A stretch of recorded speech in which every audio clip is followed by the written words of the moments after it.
Hello everybody, I am Dutchess. This is my channel, Dutchess Divinity, and we do lots of stuff here, but today I'm going to tell you how to figure out if your twin flame is trying to communicate with you in order to connect with you in the astral realms, be there for you because they need comfort, you need comfort, whatever.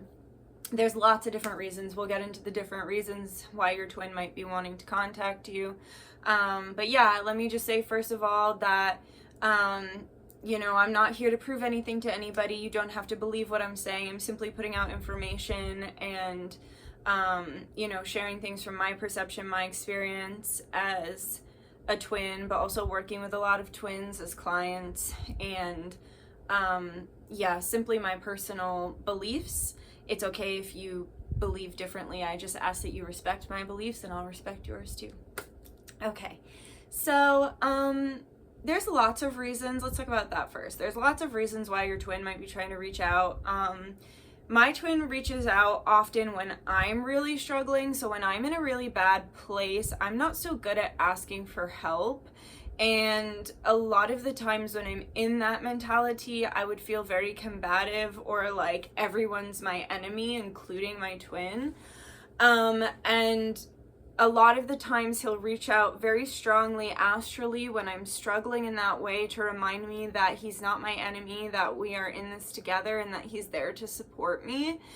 And it's kind of like how when you have a friend or a family member or a lover or whatever, and you can see them suffering, but you almost have to force them to let you in order to help them. And then once they've let you in, they feel better, you feel better, and you're able to support each other adequately once you break down the walls that have been created for protection from the experiences in the past, right, of the individual who's putting up the walls. So they could be reaching out to support you because you're having a very hard time. They could be reaching out because they need support because they're having a really hard time. There could be collective issues that need to be addressed. So there might be some, big thing happening with the collective consciousness or with humanity itself, and you need to have a little meeting because we are in a spiritual war right now.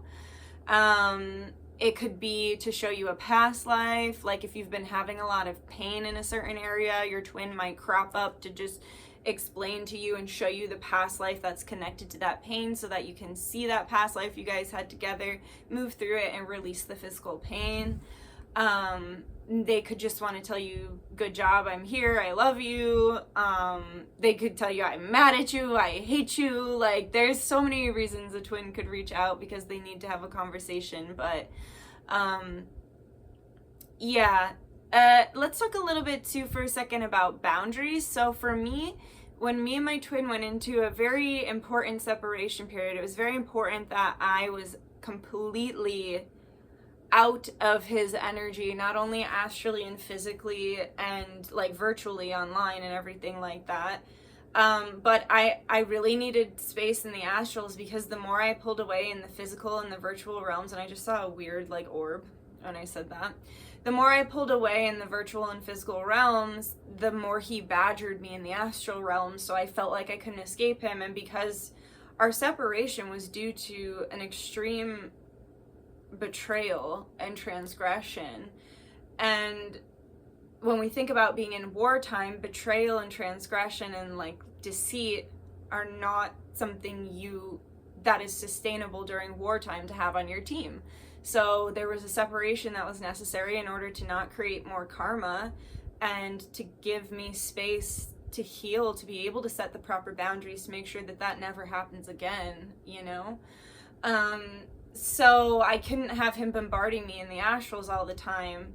So what I did was I met him in the astral realms. I'll link the video below on how to meet up with your twin in the astral realms. I met him in the astral realms. I told him flat out, like, I'm going to be here for you one day a week to help you with this healing, with the cord cutting, with our family issues, and past life stuff. Like, this is stuff I signed up for, and it was like a business meeting, and I was like, I'm going to do this one day a week, but every other day of the week I cannot talk to you, I cannot have you around, I cannot be constantly engulfed by this energy.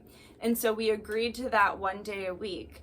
However, if you have a situation where a conversation is really necessary because either of you just really need to talk to the other in the astrals, then I would make the exception, and he would send me an insane amount of signs until I was like, okay, fine, tap in to see. So basically just tap into my energy center as a psychic and say, it's like picking up the phone and calling someone for me because I'm so psychic. So it's literally like I just picked up the phone and said, hey, why are you sending me all these signs? What's up? And, you know, he'd say, I need to talk to you. It's very important. It's about this, this, and this. And I'd say, okay, well, later when I have the time to meditate, I will meet you in the astral realms and we'll have a business conversation, you know? So boundaries are really important, especially if you're in a separation. So a lot of the signs that I will get, so my twin has a child and the child appears as a hawk. That is very specific to our connection and our past life together. And so I will know when he's trying to get my attention to have a conversation with me, or just heavily, sometimes they don't even want to like have a conversation with you. They want to give you the most insane synchronicities that make you say, what the heck? Like, that there's no way I can deny that that's a sign. Like literally getting slapped across the face with a big sign, you know, like you know how the memes are like me asking for a sign and then it's like spirit and they're like getting literally smacked across the face. Like there's no way you can deny it. Like sometimes too, they don't even want to have a conversation with you. They want to tell you something very simple, like, I'll always love you, or I never meant to hurt you, or something along those lines with the most insane synchronicities. So they can send them through totem animals, they can send them through license plates, and all of these synchronicities can apply as well to other spirits, not just twin. Like it can apply to deities that you're working with, soulmates, passed on loved ones, ancestors. It can apply to any spirits. So license plates with their initials on them or their name on them, seeing their initials everywhere, you know, seeing different stores with like their name or their initials, seeing the place where they're from. So let's say you don't live in the same state, or maybe they're originally from a different place. Okay, let's say you're from America and your twin is from France and they moved here, and it's like, you go out and you see a fucking,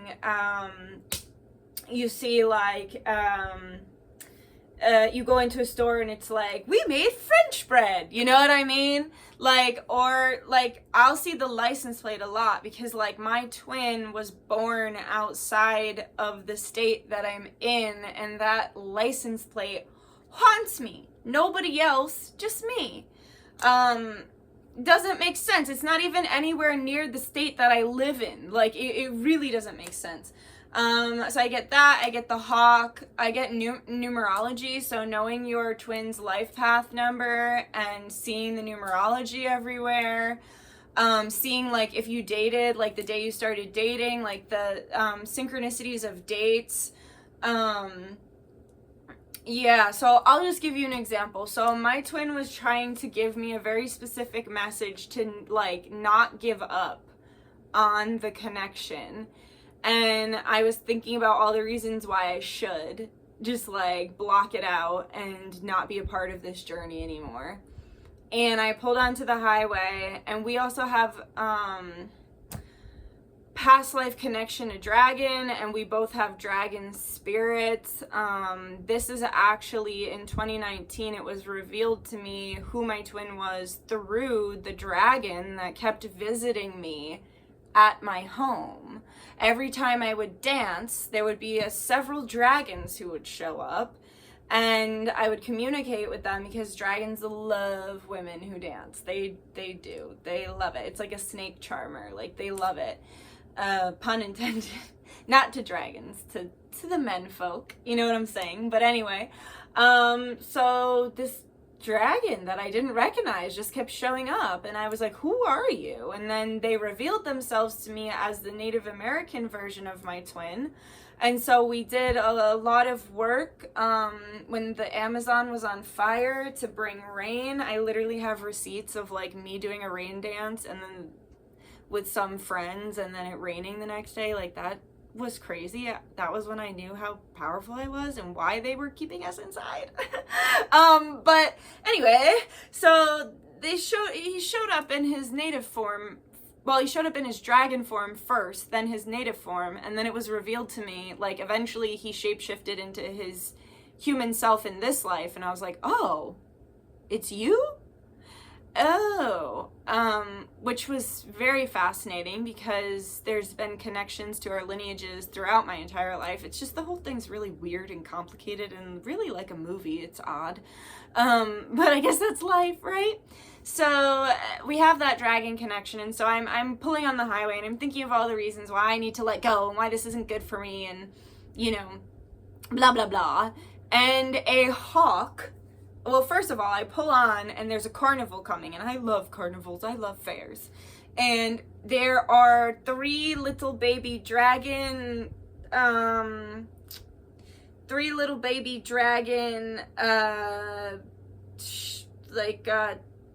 carnival ride seats, and I've always thought that, or maybe it was 4, I think it was 4, so I've kind of seen a timeline where I have, this is weird, this is getting into a lot of TMI, but whatever, if you're here till the end, enjoy these weird tidbits about me. So I've seen that I'm going to have at least 3 of my own children, 3 natural children, but I have seen that there's a possibility for one of the pregnancies. I'm gonna have 3 pregnancies, and there's a possibility for one of the pregnancies to have twins, actually. So, yeah, so I saw it had to have been 4. So I saw 4 dragons. I saw 4 dragons, and I was like, oh dang, like, the 4 kids. And then a hawk flew directly in front of my windshield and then through the dragons, and then 2 license plates of the place where my twin was born drove by, and then on the radio it started playing God Gave Me You by Blake Shelton, and I just like burst into tears because it was like all these synchronicities at once, and I'm pretty sure all the license plates had like his initials and his birthday and his like life path, like it was like everything all at once. And so it was like in that moment I knew, like, don't give up, at least be there astrally, at least be there, you know, don't give up on the war, basically. And to each their own. If you want to give up, people are rewriting their contracts all the time, and I don't judge you, and I don't blame you, because this journey is not for the weak. I wouldn't wish it on my worst enemy. It's really painful. I wouldn't wish being alive now at all, actually, on my worst enemy, but, you know, we can make the most of everything. We gotta work with what we got, right? And even I just saw a synchronicity in numbers when I said that to my twin.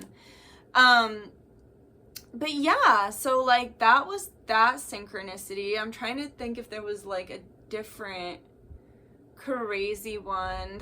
I think that's the only one I can really think of off the top of my head. So anyway, that's some ways to know that your twin is trying to communicate with you. Oh, this is the one I wanted to tell. So this is one might also be TMI, but so I was kind of dating this person. It wasn't serious, but we were definitely seeing each other pretty consistently and only seeing each other for a couple months.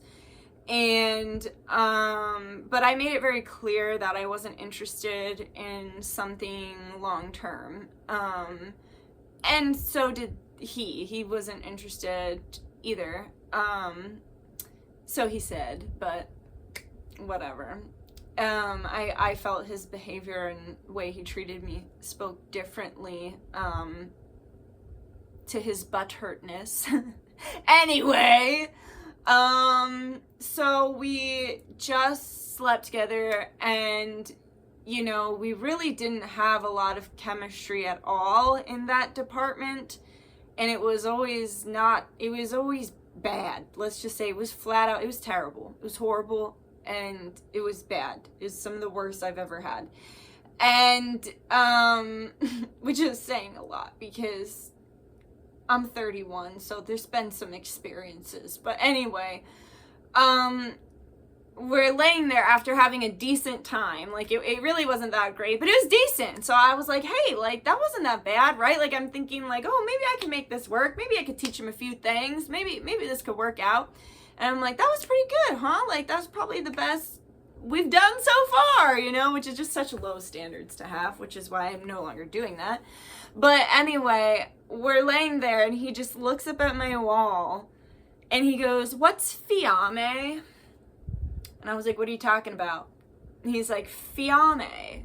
What is fiamme? And I'm like, what? Where are you getting that from? He points to my painting on the wall that I've made of me and my twin, and he goes, twin fiamme, because he was reading it wrong. Now, I'm Italian, and fiamma, I believe, or I think that translates to flame in Italian. So it was insane, because I'm like laying there and he's out of my mind, and I'm like, yeah, like, we good here, everything's good, you know what I'm saying? Like, I could probably make this work for as long as I want to make it work. And then I get hit with the, oh no, bitch, I'm right here. I never leave. I'm here, you know? Like, and it was just his way of being like, you're gonna settle? Because it doesn't seem like you should settle for something like that. And reminding me that it doesn't hold a candle to my twin flame experiences, and not just romantically. Like, the twin flame experience is a full body, full soul, full mind experience. So yeah, that was my other crazy thing that was like, okay, you're reminding me that you're there, you want to talk to me, and you're making your presence known at a time when I am in a state to do nothing other than fully accept and process that and acknowledge it as what it is. Okay, so yeah, those are my personal experiences, and that's my thoughts on that. I hope you liked this. Like if you enjoyed it, comment if you have something to say, subscribe if you feel like it, and hopefully I'll see you another time. All right, bye, love you.